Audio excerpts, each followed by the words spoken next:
in early September when I saw President Putin in China, I felt that the most effective way to ensure that that didn't happen was to talk to him directly and tell him to cut it out, and there were going to be some serious consequences if he didn't. And I had to have the same conversation with with President Xi, and what we've seen is some evidence that they have reduced, but not completely eliminated, these activities. The Russians can't change us or significantly weaken us. They are a smaller country. They are a weaker country. Their economy doesn't produce anything that anybody wants to buy except oil and gas and arms.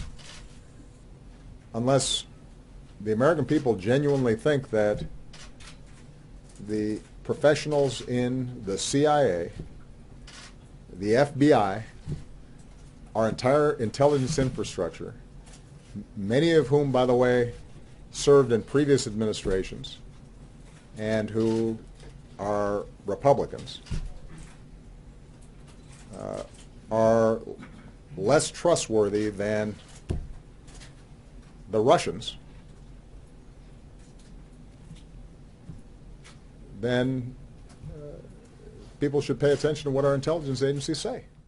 Now, what's also true, and this goes to something that we discussed in the briefing on Monday, there's ample evidence that was known long before the election, and even in most cases long before October,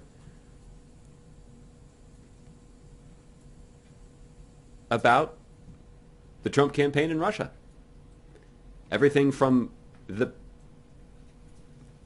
Republican nominee himself calling on Russia to hack his opponent.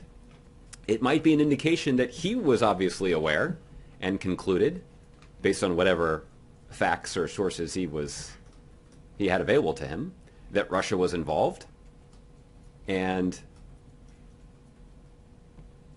their involvement was having a negative impact on his opponent's campaign. That's why he was encouraging them to keep doing it.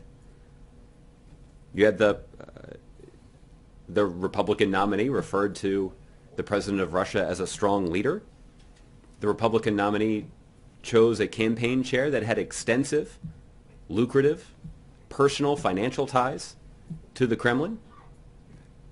And it was obvious to those who were covering the race that the hack and leak strategy that had been operationalized was not being equally applied to the two parties and to the two campaigns. There's one side that was bearing the brunt of that strategy and another side that was clearly benefiting from it.